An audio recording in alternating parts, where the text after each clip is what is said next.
കർത്താവേ ഞങ്ങൾക്കല്ല കർത്താവേ മഹത്വം മഹത്വം യേശുവിന്. ഞങ്ങൾക്കല്ല കർത്താവേ ഞങ്ങൾക്കല്ല കർത്താവേ മഹത്വം മഹത്വം യേശുവിന്. കളിമൺ പാത്രങ്ങൾ ഞങ്ങൾ അയോഗ്യദാസരാം ഞങ്ങൾ. കളിമൺ പാത്രങ്ങൾ ഞങ്ങൾ അയോഗ്യദാസരാം ഞങ്ങൾ. ബലഹീനരാകും ഞങ്ങളെ ഉയർത്തിയ യേശുവിനാണെന്നും മഹത്വം. ബലഹീനരാകും ഞങ്ങളെ ഉയർത്തിയ യേശുവിനാണെന്നും മഹത്വം. ഞങ്ങൾക്കല്ല കർത്താവേ ഞങ്ങൾക്കല്ല കർത്താവേ മഹത്വം മഹത്വം യേശുവിന്.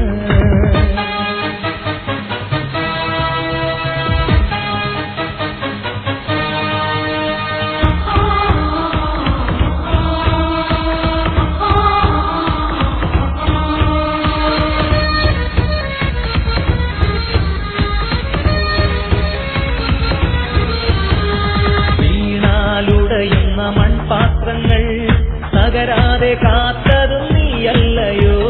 വീണാലുടയുന്ന മൺപാത്രങ്ങൾ തകരാതെ കാത്തതും നീയല്ലയോ.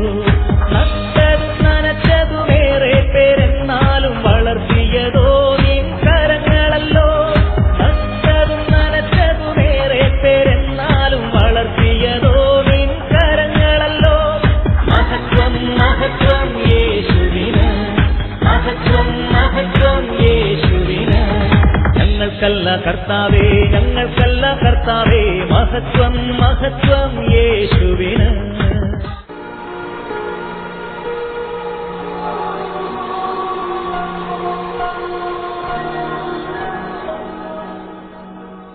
Hallelujah hallelujah. ലൂക്കായുടെ സുവിശേഷത്തിൽ 15-ാം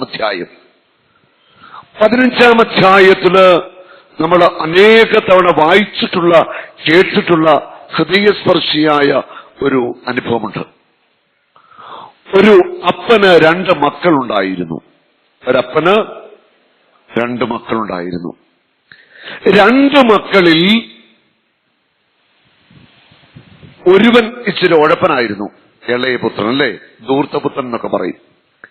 അവന് ഇച്ചിരി തള്ളിപ്പള്ളി സ്വഭാവമൊക്കെ ഉണ്ടായിരുന്നു. മദ്യപാനവും പിന്നെ മറ്റ് മോശം കൂട്ടുകെട്ടും തോന്നിയാസമൊക്കെ ആയിട്ട് അവനിങ്ങനെ നടക്കുക.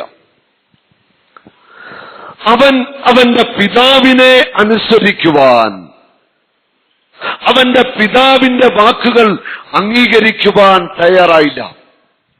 ഹല്ലേലൂയ. യേശുവേ നന്ദി, യേശുവേ സ്തുതി. ഞാൻ പറയുന്നത് ഈ ക്ലാസ് നന്നായിട്ട് നിങ്ങൾ ശ്രദ്ധിക്കുക. വലിയൊരു അനുഗ്രഹത്തിലേക്ക് നിങ്ങളെ നയിക്കാൻ വേണ്ടിയാണ് ഈ ക്ലാസ്സിലൂടെ കടന്നു പോകുന്നത്. പിതാവിന്റെ വാക്ക് അനുസരിക്കുവാൻ, പിതാവിന്റെ വാക്ക് സ്വീകരിക്കുവാൻ, അംഗീകരിക്കുവാൻ ആ മകന് തയ്യാറില്ലായിരുന്നു.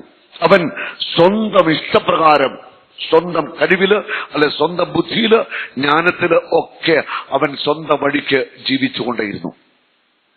മൂത്ത മകൻ എങ്ങനായിരുന്നു? മൂത്ത മകന്റെ പ്രത്യേകത, പിതാവ് പറയുന്നതൊക്കെ അനുസരിക്കും.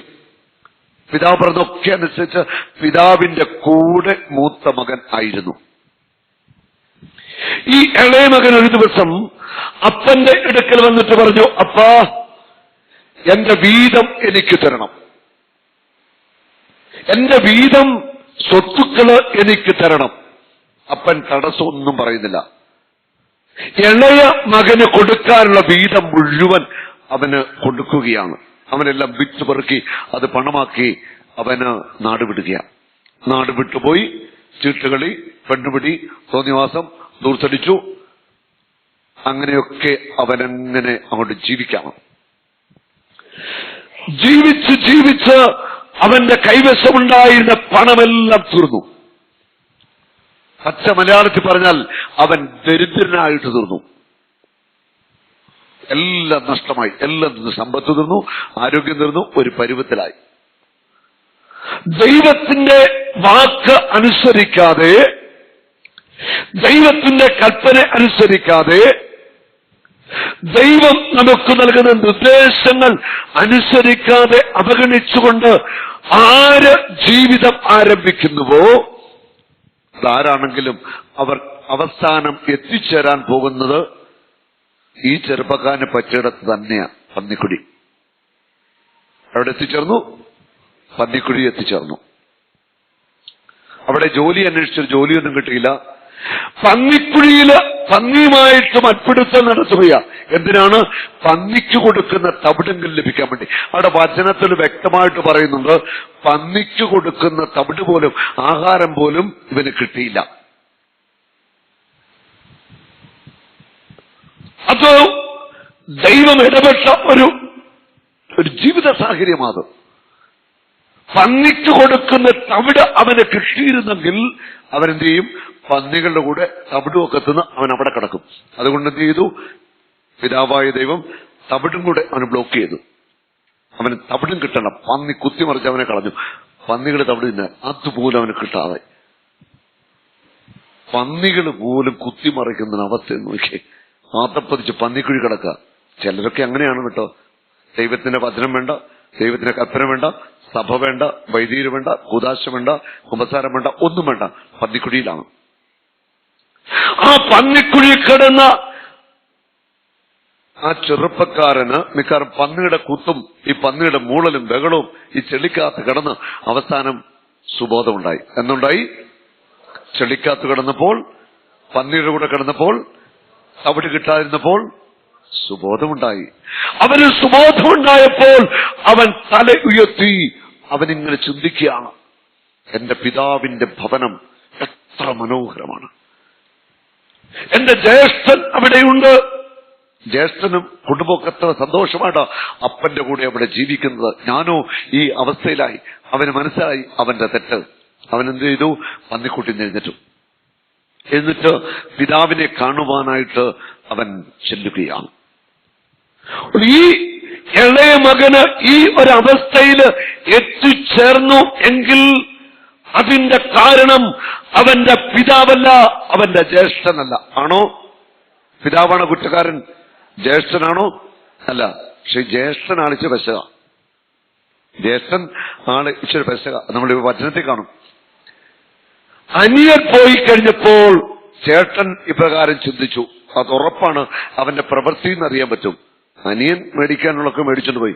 ഇനി അപ്പന്റെ വീതവും ബാക്കി കിടക്കുന്ന സ്വത്തുക്കളും എന്റെ വീതവും അത് മൊത്തം എനിക്കുള്ള, എന്റെ ഭാര്യ, എന്റെ കുഞ്ഞുങ്ങൾ, എന്റെ കുടുംബം സൗകര്യമായിട്ടൊക്കെ ജീവിക്കാമെന്ന ചേട്ടൻ വിചാരിച്ചു.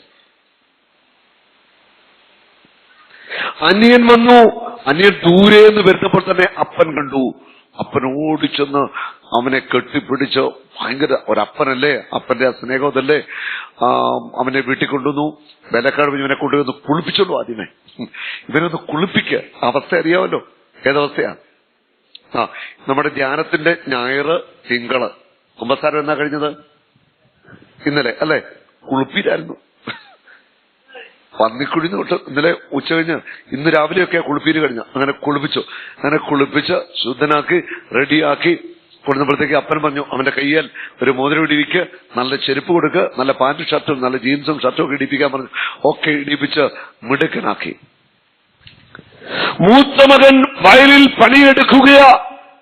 വയലിൽ മറ്റു പണിക്കാരുണ്ട്, അവരെയൊക്കെ പണിപ്പേരും പണിയൊക്കെ ആയിട്ട് അവിടെയായിരുന്നു. കയറി വരുമ്പോൾ ഇതാ വീട്ടിൽ ഭയങ്കര ആഘോഷവും ബഹളവും ഡാൻസും ഭയങ്കര പാട്ടും ഭയങ്കര പാട്ട് നടക്കുക. എല്ലാവരും കൂടിയിട്ടുണ്ട്. ജ്യേഷ്ഠന് കൊടുത്തു, ഇതെന്താ സംഭവം? ജ്യേഷ്ഠൻ വന്നിട്ട് അന്വേഷിച്ചു. വീട്ടിലോട്ട് കയറാൻ മടിച്ചു നിന്നു. വീട്ടിലോട്ട് കയറാൻ മടിച്ചു നിന്നിട്ട് അവന് ചോദിച്ചു, ഇതെന്താ സംഭവം? നിന്റെ അനിയൻ വന്നിട്ടുണ്ട്, അന്യം വന്നിട്ടുണ്ട്. അവന്റെ അപ്പൻ ആഘോഷങ്ങളെല്ലാം സംഘടിപ്പിച്ചതാണ്. അവൻ പറയുന്നത് എന്താണെന്നറിയാമോ? പിതാവ്, അവൻ അകത്തേക്ക് കയറാൻ മടി കാണിച്ചു. പിതാവ് പുറത്തു വന്ന് അവനോട് സാന്ത്വനങ്ങൾ പറഞ്ഞു. എന്നാൽ അവൻ പിതാവിനോട് പറഞ്ഞു, നോക്കൂ, എത്ര വർഷമായി ഞാൻ നിനക്ക് ദാസ്യവേല ചെയ്യുന്നു, ഒരിക്കലും നിന്റെ കൽപ്പന ഞാൻ ലംഘിച്ചിട്ടില്ല. ഈ മൂത്ത മകന് പറ്റിയ ആദ്യത്തെ തെറ്റായത് അപ്പനോട് പറയാ, അപ്പാ എത്ര വർഷമായിട്ട് നിനക്ക് ഞാൻ ദാസ്യവേല ചെയ്യുന്നു. മകൻ എന്തിനാ അപ്പന് ദാസ്യവേല ചെയ്യുന്നു? മകൻ മകനായിട്ട് ജീവിക്കണം. മകൻ മകനാണെന്ന് ആദ്യമേ തിരിച്ചറിയണം. ക്രിസ്തുവിൽ ഞാൻ ആരാണെന്ന് ആദ്യമേ തിരിച്ചറിയണം. ഞാൻ അപ്പന്റെ മകന, പിതാവായ ദൈവത്തിന്റെ മകന. ആ തിരിച്ചറിവിലേക്ക് വരണം. പന്നിക്കൂട്ടിൽ കിടക്കുന്നവരൊക്കെ എണീക്കണം. പാപത്തിന്റെ മിളച്ചതകളിൽ ദൈവത്തെ അനുസരിക്കാതെ കൂദാശില്ലാതെയൊക്കെ ജീവിക്കുന്നവരൊക്കെ ഒന്ന് എണീക്കാൻ കർത്താവ് ആവശ്യപ്പെടുകയാണ്. അപ്പന്റെ സ്നേഹം ഈ മൂത്ത മകന് മനസ്സിലാക്കാൻ സാധിച്ചില്ല. അപ്പ എത്ര വർഷമായിട്ട് ഞാൻ ദാസ്യവേല ചെയ്യാ. എടാ പൊട്ട, നീ എന്റെ മകനാണെന്ന് നിനക്ക് അറിയത്തില്ലേ? നീ എന്തിനാ ദാസ്യവേല ചെയ്തത്? അപ്പ അങ്ങനെ ചോദിച്ചൊന്നുമില്ല. നീ വെറും പൊട്ടനായിട്ടല്ലേ ദാസ്യവേല ചെയ്തത്? നീ എന്റെ മകനല്ലേ, നീ പിന്നെന്തിനാ ദാസ്യവേല ചെയ്തത്? അപ്പന്റെ സ്നേഹം തിരിച്ചറിയാതെ അപ്പന്റെ കൂടെ വർഷങ്ങളോളം ജീവിച്ച മൂത്ത മകൻ. ഇളയ മകനോ, അവൻ അപ്പന്റെ സ്നേഹത്തിൽ നിന്നില്ല. അപ്പന്റെ സ്നേഹം അവനും മനസ്സിലാക്കാൻ സാധിച്ചില്ല. അപ്പന്റെ കരുതൽ അവന് മനസ്സിലാക്കാൻ സാധിച്ചില്ല. അവന് സ്വത്തുക്കളെല്ലാം മേടിച്ച് ജീവിച്ച് തോന്നിവാസം ജീവിച്ച് എല്ലാം നശിപ്പിച്ച് പന്നിക്കുഴി വെച്ച് സുബോധം കിട്ടിയ അവൻ തിരിച്ചു വന്നിരിക്കുന്നത്. ഹല്ലേലൂയ. ഈ ഇളയ മകൻ അപ്പനെ അനുസരിക്കാതെ കടന്നുപോയി. Praise the Lord. അനുസരിക്കാതെ കടന്നുപോയ ഇളയ മകൻ തിരിച്ചു വന്നപ്പോൾ പിതാവ് തന്റെ വലിയ സ്നേഹത്തിൽ ഇളയ മകനെ നെഞ്ചോട് ചേർക്കുന്നു. ഇതാണ് പിതാവിന്റെ സ്നേഹം. ഹല്ലേലൂയ. എല്ലാവരും ചെന്ന് ഹല്ലേലൂയ. യേശുവേ നന്ദി, യേശുവേ സ്തുതി. ഇനി ചേട്ടൻ പറയുന്ന ഒരു വാക്കുണ്ട്, എങ്കിലും എന്റെ കൂട്ടുകാരോടൊത്ത് ആഹ്ലാദിക്കാൻ ഒരു ആട്ടിൻകുട്ടിയെ പോലും നീ എനിക്ക് തന്നില്ല. എന്നാൽ വേശ്യകളോടുകൂടെ കൂട്ടുചേർന്ന് നിന്റെ സ്വത്തെല്ലാം ദൂർത്തടിച്ച നിന്റെ ഈ മകൻ തിരിച്ചു വന്നപ്പോൾ അവന് വേണ്ടി നീ കൊഴുത്ത കാളയെ കൊന്നിരിക്കുന്നു. അപ്പോൾ പിതാവ് പറഞ്ഞു, മകനെ, നീ എപ്പോഴും എന്നോടുകൂടെ ഉണ്ടല്ലോ. എനിക്കുള്ളതെല്ലാം നിനക്കുള്ളതാണ്, നിന്റേതാണ്. ഹല്ലേലൂയ. ഇവിടെ ഈ മൂത്ത മകൻ അപ്പനോട് പറയുന്ന ഒരു പരാതിയ, ഇതാ നിന്റെ ഇളയ മകൻ തോന്നിമാസം കാണിച്ചു വന്നിട്ട് അവന് വേണ്ടി കാളക്കുട്ടിയെ കൊന്നിരിക്കുന്നു. കാളക്കുട്ടിയെ കൊന്നിരിക്കുന്നു. എനിക്ക് വേണ്ടി ഒരു മൂട്ടാടിനെ പോലും കൊല്ലാനായിട്ട് മനസ്സ് കാണിച്ചിട്ടില്ല. എടാ പൊട്ട, നീ എന്തൊരു സാധനമാ? നിനക്ക് മുട്ടാടിനെ കൊല്ലെങ്കിൽ നീ ചെന്ന് ആട്ടുകൂട്ടത്തിൽ നിന്നെ പിടിച്ച് കൊന്നു കറിവെച്ചു എന്നാ പറയാം. എന്നോട് നീ ചോദിക്കണോ? നീ എന്റെ മകനല്ലേ, എനിക്കുള്ളതല്ല നിനക്കുള്ളതല്ലേ? മൂത്ത മകന് തിരിച്ചറിയാൻ പറ്റിയില്ല. മൂത്ത മകന് ദൈവത്തിന്റെ സ്നേഹത്തെ, ദൈവം കൊടുത്തിരിക്കുന്ന ആ സ്വാതന്ത്ര്യത്തെ തിരിച്ചറിയാനായിട്ട് സാധിച്ചില്ല. എടാ മണ്ട, ഈ ആട്ടിൻകൂട്ടിൽ നിൽക്കുന്ന ആടുകളെല്ലാം നിനക്കുള്ളതല്ലേ? മൂത്തവൻ പറഞ്ഞെന്താ, എനിക്ക് വേണ്ടി ഒരു മുട്ടാടിനെ പോലും കൊന്ന് തിന്നാനായിട്ട് നീ അനുവദിച്ചില്ലല്ലോ. ഞാൻ അനുവദിക്കണോ? മുട്ടനാടിനെ വേണം നീ ഒരെണ്ണത്തിനെ പിടിച്ച് കൂട്ടുകാരെയൊക്കെ കൂടി വിളിച്ച് കൊന്ന് കറി വെച്ച് വേവിച്ച് തിന്നത്തില്ലേ, കപ്പയൊക്കെ വേവിച്ച്. കണ്ടോ? ശരിക്കും പറഞ്ഞാല് മൂത്ത മകൻ പിതാവിന്റെ കൂടെയാണേലും പിതാവിന്റെ സ്നേഹമറിയാതെ, പിതാവിന്റെ ഹൃദയമറിയാതെ ജീവിച്ച മൂത്ത മകൻ. ഇളയ മകനോ, അവനും പിതാവിനെ മനസ്സിലാക്കില്ല, അവൻ അവന്റെ വഴിക്ക് ജീവിച്ചു. ഇവിടെ ഈ രണ്ടു മക്കളുടെയും അപ്പൻ പറയുകയാണ്. അപ്പോൾ പിതാവ് പറഞ്ഞു, മകനെ, നീ എപ്പോഴും എന്നോടുകൂടെ ഉണ്ടല്ലോ, എനിക്കുള്ളതെല്ലാം നിന്റേതാണ്. പറഞ്ഞേ, ദൈവം പറയുകയാണ്, എനിക്കുള്ളതെല്ലാം നിന്റേതാണ്. നീ എപ്പോഴും എന്റെ കൂടെ ഉണ്ടല്ലോ, എനിക്കുള്ളതെല്ലാം നിന്റേതാണ് എന്ന് പറഞ്ഞ വചനം. നീ എപ്പോഴും എന്റെ കൂടെ ഉണ്ടല്ലോ, എനിക്കുള്ളതെല്ലാം നിന്റേതാണ്. നീ എപ്പോഴും എന്റെ കൂടെ ഉണ്ടല്ലോ. ദൈവത്തോടുകൂടെ എപ്പോഴുമായിരിക്കുവാൻ നമ്മൾ എന്താണ് ചെയ്യേണ്ടത്? ദൈവത്തോടുകൂടെ എപ്പോഴുമായിരിക്കുവാൻ നമ്മൾ ചെയ്യേണ്ടത് ദൈവത്തെ അനുസരിക്കുക എന്നുള്ളതാണ്. ദൈവത്തെ അനുസരിക്കുക നമ്മുടെ ജീവിതത്തിൽ ഏറ്റവും പ്രധാനപ്പെട്ട കാര്യമാണ്. ദൈവത്തെ അനുസരിക്കുക എന്ന് പറഞ്ഞാൽ എന്താണ് അതിന്റെ അർത്ഥം? ഒന്ന്, ദൈവത്തിന്റെ കൽപ്പനകൾ അനുസരിക്കുക, ദൈവത്തിന്റെ ഹിതം നിറവേറ്റുക. ദൈവത്തിന്റെ വചനം നിറവേറ്റുക, ദൈവം സ്ഥാപിച്ച സഭയായ കത്തോലിക്ക സഭയിൽ ചേർന്ന് നിന്ന് ആ സഭയോട് കൂടെ ആയിരിക്കുക. കൂദാശ ജീവിതത്തിൽ നീ താല്പര്യമുള്ളവനായിരിക്കുക. ഇതൊക്കെ വളരെ പ്രധാനപ്പെട്ട കാര്യമാണ്. നീ ദൈവത്തെ അനുസരിക്കുക, ദൈവത്തോട് ചേർന്ന് നിൽക്കുക. ഹല്ലേലൂയ. ഇന്ന് പലരും ദൈവത്തെ അനുസരിക്കുവാൻ തയ്യാറല്ല. ദൈവത്തെ അനുസരിക്കാൻ തയ്യാറല്ല എന്ന് പറഞ്ഞാൽ ദൈവവചനം, ദൈവകൽപ്പന, ദൈവഹിതം, ദൈവത്തിന് ഇഷ്ടമൊന്നും അനുസരിക്കാൻ തയ്യാറല്ല. സ്വന്തം ഇഷ്ടം, സ്വന്തം താല്പര്യം, സ്വന്തം സുഖം, അതിനുവേണ്ടിയാണ് ഇന്ന് പലരും ജീവിക്കുന്നത്. ശരിയാണോ? ആണോ? അതെ, പലരും ഇന്ന് ജീവിക്കുന്നത് അങ്ങനെ തന്നെയാണ് ഇന്ന് ജീവിച്ചുകൊണ്ടിരിക്കുന്നത്. ഇനി നമുക്ക്, ഞാൻ ഈ പറഞ്ഞതൊരു ആമുഖമാണ് പറഞ്ഞത്. പിതാവ്, മൂത്തപുത്രൻ, ഇളയപുത്രൻ, അവരുടെ മനസ്സ് ആയിരിക്കുന്ന അവസ്ഥ. ഇളയപുത്രൻ പിതാവിനെ അനുസരിക്കാതെ അവൻ പിതാവിനെ വിട്ടുപോയി. മൂത്ത മകൻ പിതാവിനെ അനുസരിച്ച് വീട്ടിലായിരുന്നു, പക്ഷെ പിതാവിന്റെ ഹൃദയം ഒരിക്കലും മനസ്സിലാക്കാത്ത മൂത്ത പുത്രൻ. ശരിയാണോ? എനിക്കുള്ളതെല്ലാം നിന്റേതാണ് പിതാവ് പറയുക. എനിക്കുള്ളതെല്ലാം നിന്റേതാണ്. പിതാവിനുള്ളതെല്ലാം അവനുള്ളതാണെന്ന് അവന് മനസ്സിലാക്കാൻ സാധിച്ചില്ല. അത്രമാത്രം പിതാവിന്റെ കൂടെ ആയിരുന്നിട്ടും അന്ധത ബാധിച്ച മനുഷ്യൻ.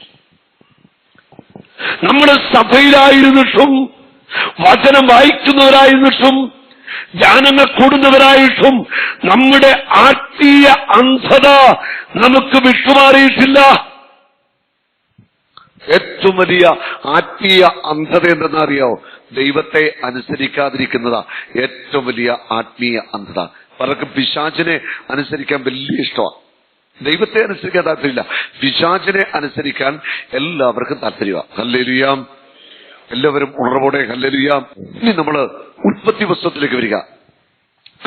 ആദി മാതാപിതാക്കന്മാര് അവരാരൊക്കെയായിരുന്നു? ആദവും. ആദത്തെ ദൈവം സൃഷ്ടിച്ചു. എങ്ങനെയാ സൃഷ്ടിച്ചത്? മണ്ണുകൊണ്ട് സൃഷ്ടിച്ചല്ലേ? സൃഷ്ടിച്ചു, ജീവശ്വാസമൂതി ആദത്തെ സൃഷ്ടിച്ചു. ഒരു ദിവസം ദൈവമായ കർത്താവ് നോക്കുമ്പോൾ ആദം ഇങ്ങനെ സങ്കടപ്പെട്ടിരിക്കുക, താടിക്കൈയൊക്കെ കൊടുത്തിരിക്കുക. കർത്താവിന് കാര്യം മനസ്സിലായി, പിതാവായ ദൈവത്തിന് കാര്യം മനസ്സിലായി. ഇവന് ഒരു കൂട്ടില്ലാത്തതുകൊണ്ടാണ് ഇവന്റെ പ്രശ്നം വന്നു. ഉടനെ ഇവനെ ഉറക്കി ആദ്യത്തെ അനസ്തേഷ്യ ഒരെണ്ണം കൊണ്ട് കൊടുത്തു പിതാവായ ദൈവം. ആദ്യത്തെ അനസ്തേഷ്യ കൊടുത്ത് ഉറക്കിട്ട് വാരിയിൽ ഒരെണ്ണം ഉരിയെടുത്തു, ഹവ്വായെ സൃഷ്ടിച്ചു. അനസ്തേഷ്യയുടെ കെട്ടൊക്കെ വിട്ട് ഉറക്കം നിന്നപ്പോ ഇതേ ഹവ്വ നിൽക്കുന്നു, ആദിസുന്ദരിയായി ഹവ്വ. ഉടനെ ആദം പറഞ്ഞു, എന്റെ അസ്ഥിയിൽ നിന്നുള്ള അസ്ഥിയും എന്റെ മാംസത്തിൽ നിന്നുള്ള മാംസവും. ആദത്തിന് ഭയങ്കര ഹാപ്പിയായി. ഹല്ലേലൂയ. എന്നിട്ട് ആദ്യത്തെ യുഗ്മഗാനം രണ്ടുപേരുടെ കയ്യെ കോർത്ത് പിടിച്ചുകൊണ്ട് അങ്ങനെ 13 യുഗ്മഗാനമൊക്കെ പാടി ഇങ്ങനെ അടിച്ചു പൊളിച്ച് നടക്കുകയാണ്. അങ്ങനെ നടക്കുന്ന സമയത്ത് ഒരു ദിവസം ആദം ഉച്ച കഴിഞ്ഞ് ഏതോ സമയത്ത് അയച്ച ഭക്ഷണമൊക്കെ കഴിഞ്ഞിട്ട് റെസ്റ്റ് ചെയ്യാം, മയങ്ങിപ്പോയി. ആ മയങ്ങിപ്പോയ സമയത്ത് ഹവ്വ ഇങ്ങനെ തോട്ടത്തിൽ കൂടെ ഒക്കെ നടക്കുമ്പോൾ ഇതാ അവൻ ആരാണ്? പുരാതന സർപ്പം, പിശാച്. അവൻ വന്നിട്ട് ഇച്ചിരി സ്വകാര്യമൊക്കെ പറഞ്ഞു, സൂക്ഷിച്ചോണം കേട്ടോ, അവനെ ഏറ്റവും അധികം സൂക്ഷിക്കേണ്ടത്. അവൻ വന്നിട്ട് ഹവ്വായോട് പറഞ്ഞു, ചോദിക്കാണ്, ഈ തോട്ടത്തിന്റെ നടുക്ക് നിൽക്കുന്ന ഏതെങ്കിലും ഫലം ഭക്ഷിക്കരുതെന്ന് പറഞ്ഞിട്ടുണ്ടോ? ഉണ്ടല്ലോ, നടുക്ക് നിൽക്കുന്ന വൃക്ഷത്തിന്റെ ഫലം ഭക്ഷിച്ചാൽ മരിച്ചു പോകുന്നത്. എന്തൊരു മണ്ടത്തരമായത്! അത് ദൈവം നിങ്ങളെ ഭക്ഷിക്കാൻ പറഞ്ഞതല്ലേ? ആ ഫലം ഭക്ഷിച്ചാൽ നീ ദൈവത്തെ പോലെയാകും, നിന്റെ കണ്ണുകൾ തുറക്കും. ആണുങ്ങൾക്കാണ് ബുദ്ധി കൂടുതൽ, പെണ്ണുങ്ങൾക്കാണ് ബുദ്ധി കൂടുതൽ. പറയുന്നേ ആർക്കാ? ഓ, അത് ആ ബുദ്ധി ദുർബുദ്ധി തന്നെയാ, പെണ്ണുങ്ങളുടെ ബുദ്ധി. എന്ത് പോട്ടെ, ഹവ്വയോട് സർപ്പം പറയുകയാണ്, ഈ പഴം ഭക്ഷിച്ചാൽ നീ ദൈവത്തെ പോലെയാകും. ഹവ്വയോട് സംസാരിച്ചതാരാ? പിശാച്. പിശാച് പറഞ്ഞത് അവൾ വിശ്വസിച്ചു. ദൈവം നേരത്തെ പറഞ്ഞ ഒരു കാര്യമുണ്ട്, ഈ പഴം ഭക്ഷിക്കരുത്. ദൈവത്തിന്റെ വാക്കിന് ഹവ്വ വില കൊടുത്തില്ല. ഹവ്വ ചെയ്ത ഏറ്റവും വലിയ തെറ്റത, ദൈവത്തിന്റെ വാക്കിനെ വില കൊടുത്തില്ല. അതിന് പകരമായിട്ട് പിശാചിന്റെ വാക്കിന് വില കൊടുത്തു, പിശാചിനെ വിശ്വസിച്ചു. രണ്ട് തെറ്റാ ചെയ്തത്. ദൈവത്തിന്റെ വാക്കിന് വില കൊടുത്തില്ല, പിശാചിന്റെ വാക്ക് വിശ്വസിച്ചു. പിശാച് പറഞ്ഞത് അതേപടി അനുസരിച്ചു. ദൈവം പറഞ്ഞതെന്താ? പഴം തിന്നരുതെന്ന് പറഞ്ഞു. പിശാച് പറഞ്ഞു തിന്നാൻ പറഞ്ഞു. തിന്നരുത്, തിന്നുക. ഈ ഒരു പോരാട്ടം. അവൾ പിശാചിൽ നിന്ന് പഴം മേടിച്ചു തിന്നു. ദൈവത്തിന്റെ വാക്ക് അവൾ ധിക്കരിച്ചു, അനുസരണക്കേട് കാണിച്ചു. ദൈവത്തെക്കാൾ ഉപരി അവൾ പിശാചിനെ വിശ്വസിച്ചു. ഇന്ന് പലരും ദൈവത്തിന്റെ വചനത്തെക്കാൾ ഉപരി വിശ്വസിക്കുന്നത് കൂടോത്രക്കാരന്റെ വാക്ക്, ഡോക്ടറിന്റെ വാക്ക്, കുട്ടിച്ചാത്തൻ സേവക്കാരന്റെ വാക്ക്, മന്ത്രവാദി പറയുന്നത്, അരേ തകിട് കഴുത്തെ തകിടും ഒക്കെ ആയിട്ട് ക്രിസ്ത്യാനി നടക്കുകയാണ്. അവര് പറയുന്നതിന്റെ പുറകെയാണ് പലരും ഒന്ന്. തമാശല്ലോ കേട്ടോ, എത്ര പേരങ്ങനെ ജീവിക്കുന്നു അറിയോ? ഹവ്വായിക്ക് ആദ്യത്തെ തെറ്റ് സംഭവിച്ചു. ഇനി ഹവ്വ ബുദ്ധിമതിയായിരുന്നെങ്കിൽ, അവൾക്ക് നല്ല ബുദ്ധി ഉണ്ടായിരുന്നെങ്കിൽ, സ്ത്രീയുടെ ബുദ്ധിയെ കുറിച്ചാണ് പറയുന്നത് കേട്ടോ, അവൾക്ക് നല്ല ബുദ്ധി ഉണ്ടായിരുന്നെങ്കിൽ, സുബുദ്ധി ഉണ്ടായിരുന്നെങ്കിൽ, സർപ്പം എന്നൊക്കെ പറഞ്ഞ പിശാചാണ് കേട്ടോ, അവൻ അതിസുന്ദരനാണെന്നൊക്കെയാണ് പറയുന്നത്. അന്ന് അതിസുന്ദരനായിരുന്നു. ഇപ്പൊ നമ്മൾ ഈ കൊമ്പന്മാർ വെച്ചൊക്കെ ഇതൊക്കെ പടമാണ് കേട്ടോ. എന്തുവാട്ടെ, അവനെ ഞാൻ നോക്കിയിട്ട് ഹവ്വായിക്ക് വെക്കുന്നത്, എടാ സർപ്പമേ, എടാ പിശാചേ, നീ പറഞ്ഞു ഈ പഴം തിന്നാൽ ദൈവമാവുന്നു. ഒരു കാര്യം ചെയ്യും, നീ ആദ്യമേ ഒരു പഴമെടുത്ത് തിന്ന് നീ ദൈവമാവുന്നത് ഞാനൊന്ന് കണ്ടിട്ട് ഞാൻ ഒരെണ്ണം തിന്നാം. ഇത് പറയാനുള്ള ബോധം ഇവക്ക് പോയോ?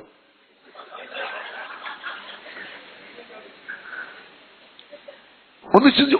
ഹവ്വ പറയായിരുന്നല്ലോ, സർപ്പമേ പഴം നീ ആദ്യമേ ഒന്ന് തിന്നേ ഒരെണ്ണം പറിച്ച്, നീ ദൈവമാകുന്നത് ഞാൻ കണ്ടിട്ട് ഞാനും ഒരെണ്ണം പറിച്ചു തിന്നാം. അത് പറയാനുള്ള ബുദ്ധിയൊന്നുമില്ലായിരുന്നു. അത്രയും ചിന്ത പോയില്ല. പിശാച് പറ്റിച്ചു. തന്ത്രപൂർവം ഹവ്വായെ ചതിച്ചു. തന്ത്രപൂർവം ഹവ്വായെ സർപ്പം പിശാച് ചതിച്ചു. ഹല്ലേലൂയ. ചതിവ് പറ്റിയ ഹവ്വ എന്ത് ചെയ്തു? ഇവർക്ക് കാര്യം മനസ്സിലായി. ചതിവ് പറ്റിയ ഹവ്വ എന്ത് ചെയ്തു? എന്നാൽ കുഴിയിലോട്ട് പോവാണ്, ഞാൻ ഒറ്റയ്ക്ക് പോകണ്ട, അവനെ കൊണ്ടേ പോട്ടു. അങ്ങനെ ഒരെണ്ണം പറിച്ചുകൊണ്ടുപോയി പാവം ആദത്തിന് കൊണ്ടു കൊടുത്തു. പാവത്താൻ ഭാര്യ തന്നല്ലെന്ന് വിചാരിച്ച് കഴിച്ചു. കഴിച്ചു കഴിഞ്ഞപ്പോഴാണ് അവനും വെളിയിൽ വന്നത്. രണ്ടുപേരും പെട്ടുപോയി. കണ്ടോ, ഇവിടെ ഹവ്വ കൊടുത്ത പഴം ആദം മേടിച്ചു ഭക്ഷിച്ചു. അവിടെ ദൈവത്തിന്റെ വാക്കിനെ ആദം നിരസിച്ചു, അനുസരണക്കേട് കാണിച്ചു. ദൈവത്തിന്റെ വാക്കിനേക്കാൾ ഉപരി തന്റെ പ്രിയപ്പെട്ട ഭാര്യയുടെ വാക്കിനാണ് ആദം വില കൊടുത്തത്. തെറ്റിപ്പോയി. ഈ പഴം കൊണ്ട് വന്നപ്പോൾ ആദത്തിന് ചോദിക്കാമല്ലോ, എടി നിനക്ക് ഇതാരാണ് പറിച്ചു തന്നത്? ദൈവം പറഞ്ഞില്ലേ പറിച്ചു തിന്നരുതെന്ന്, നീ എന്തിനാണ് ഇത് തിന്നത്? ആദം ചോദിച്ചില്ല. കൊടുത്തപ്പോളെ 2 കൈ മേടിച്ച് ആദവും തിന്നു. ഇത് ഭയങ്കര അപകടമാണ്. ഇത് വലിയ പ്രശ്നമായത്. ആദത്തിന് ഹവ്വായോട് ചോദിക്കാമായിരുന്നു. ആദം ചോദിച്ചില്ല. പഴം മേടിച്ച് ആദവും തിന്നുകയാണ്. അവിടെ ദൈവത്തിന്റെ വാക്കിനെ ആദം നിരസിച്ചു. ദൈവം കൊടുത്ത കൽപ്പന ആദം ലംഘിച്ചു. ഹവ്വായും രണ്ടുപേരും ദൈവത്തോട് അനുസരണക്കേട് കാണിച്ചു. പിശാചിന്റെ വാക്ക് അവർ വിശ്വസിച്ചു. ആദം ഹവ്വയുടെ വാക്ക് വിശ്വസിച്ചു. അങ്ങനെ എല്ലാം പ്രശ്നമായി. ദൈവം നൽകിയ പർദീസായിൽ നിന്ന് ആദി മാതാപിതാക്കന്മാര് പുറത്താക്കപ്പെടുകയാ. ദൈവം വരിക. ദൈവം നടന്നു വരുന്ന ശബ്ദം അവർക്ക് കിട്ടു. ആദവും ഹവ്വയും എന്ത് ചെയ്തു? ഓടി ഒരു മരത്തിന്റെ പിന്നിൽ മറഞ്ഞിരുന്നു. മരത്തിന്റെ പിന്നിൽ അവർ മറഞ്ഞിരുന്നു. ദൈവം വിളിക്കുകയാണ്, ആദം നീ എവിടെയാണ്? ആദം നീ എവിടെയാണ്? ആദം പറഞ്ഞു, ഞങ്ങൾ ഇവിടെയുണ്ട്. മരത്തിന്റെ പിന്നിൽ മറഞ്ഞിരിക്കുക. Adam where are you? നീ എവിടെയാണ്? മരത്തിന്റെ പിന്നിൽ മറഞ്ഞിരുന്ന് പമ്മിയിരിക്കുകയാണ് ഇവര്. ദൈവം ചോദിച്ചു, ഞങ്ങൾ എന്താണ് മരത്തിന് പമ്മിയിരിക്കുന്നത്? ഞങ്ങൾ നഗ്നരാണ്. കണ്ടോ, പാപം ചെയ്തപ്പോൾ അവർ നഗ്നരായി, കൃപ നഷ്ടപ്പെട്ടവരായി, ദൈവ സാന്നിധ്യത്തിന് മുന്നിൽ നിൽക്കാൻ പറ്റാതായി അവർ പുറത്തായി. ദൈവത്തോട് അനുസരണക്കേട് കാണിച്ചു. ദൈവത്തിന്റെ വാക്കിനേക്കാൾ ഉപരി അവർ പിശാചിന്റെ വാക്കിനെ അവർ സ്വീകരിച്ചു. അവർ ചെയ്ത ഏറ്റവും വലിയ തെറ്റതാ. ഹല്ലേലൂയ. ദൈവമായ കർത്താവ് ആദത്തിനെ ഹവ്വായെയും പർദീസായിക്ക് പുറത്താക്കി. ദൈവത്തിൽ നിന്ന് അവർ പുറത്താവുകയാണ്. ദൈവ സാന്നിധ്യത്തിൽ നിന്ന് അവർ പുറത്തായി. അനുസരണക്കേട് കാണിക്കുന്ന ഓരോ വ്യക്തിയും ദൈവഹിതം നിരസിക്കുന്ന, ദൈവത്തിന്റെ ഇഷ്ടം നിരസിക്കുന്ന, ദൈവ പദ്ധതിക്കനുസരിച്ച് പോകാത്ത വ്യക്തികൾ അവർ ദൈവത്തിന്റെ സാന്നിധ്യത്തിൽ നിന്ന് പുറത്താക്കപ്പെടുകയാണ്. ദൈവത്തിന്റെ വചനം വേണ്ട, ദൈവകൽപ്പന വേണ്ട, ഇതിനൊന്നും വില കൊടുക്കാത്തവരോർക്ക് അവർ ദൈവ സാന്നിധ്യത്തിൽ നിന്ന് പുറത്താകും. ദൈവ സാന്നിധ്യത്തിൽ നിന്ന് ഒരു വ്യക്തി പുറത്തായാൽ എന്ത് സംഭവിക്കുന്നറിയാമോ? എന്ത് സംഭവിക്കും? എന്താ സംഭവിക്കുന്നത്? ദൈവരാജ്യത്തിൽ നിന്ന് ഒരാൾ പുറത്തായി കഴിഞ്ഞാൽ, ദൈവത്തിൽ നിന്ന് ഒരാൾ പുറത്തായാൽ, ദൈവ സാന്നിധ്യത്തിന് വെളിയിലായാൽ എവിടെയാകുന്നോ അവിടുത്തെ എല്ലാ കഷ്ടതകളും അനുഭവിക്കേണ്ടി വരിക. കരമേറ്റി ഒന്ന് സ്തുതിക്കാമോ? ഹല്ലേലൂയ. യേശുവേ നന്ദി. Hallelujah, hallelujah, hallelujah, hallelujah. യേശുവേ ആരാധന, ആരാധന. അല്പങ്ങളെ സ്വരമുയർത്തി സ്തുതിക്കാമോ? Hallelujah, hallelujah. യേശുവേ എന്ന് വിളിച്ചേ. യേശുവേ, യേശുവേ. ദൈവസ്ഥാനത്തിലായിരിക്കുവാൻ എപ്പോഴും യേശു ഞങ്ങളുടെ കൂടെ നടക്കുവാൻ കൃപ ഞങ്ങളുടെ നിറയ്ക്കണമേ. Hallelujah, hallelujah, hallelujah, hallelujah. മത്തായിയുടെ സുവിശേഷത്തില് 12-ാം അധ്യായത്തിന്റെ 25-ാമത്തെ വചനം, 24 കൂടി ഞാൻ വായിക്കുന്നു. ഇത് കേട്ടപ്പോൾ ഫരീസയർ പറഞ്ഞു, ഇവൻ പിശാചുക്കളുടെ തലവനായ ബെൽസെബൂലിനെ കൊണ്ടാണ് പിശാചുക്കളെ ബഹിഷ്കരിക്കുന്നത്. അവരുടെ വിചാരങ്ങൾ മനസ്സിലാക്കി യേശു അവരോട് പറഞ്ഞു, അന്തഛിദ്രമുള്ള ഏതു രാജ്യവും നശിച്ചു പോകും. അന്തഛിദ്രമുള്ള നഗരമോ ഭവനമോ നിലനിൽക്കത്തില്ല. സാത്താനെ ബഹിഷ്കരിക്കുന്നെങ്കിൽ അവൻ തനിക്കെതിരായി തന്നെ ഭിന്നിക്കുകയാണ്. ആ സ്ഥിതിക്ക് അവന്റെ രാജ്യം എങ്ങനെ നിലനിൽക്കും? രണ്ട് രാജ്യത്തെക്കുറിച്ച് ഇവിടെ ദൈവം സൂചിപ്പിക്കുക, യേശു സൂചിപ്പിക്കുക. സാത്താന്റെ രാജ്യവും ദൈവത്തിന്റെ രാജ്യവും. ദൈവരാജ്യമെന്നാൽ ഭക്ഷണമോ പാനീയമല്ല, പരിശുദ്ധാത്മാവിലുള്ള സന്തോഷമത്രേ. പരിശുദ്ധാത്മാവ്, ദൈവരാജ്യം പരിശുദ്ധാത്മാവിലുള്ള സന്തോഷമാണ്. അപ്പോൾ സാത്താന്റെ രാജ്യമോ?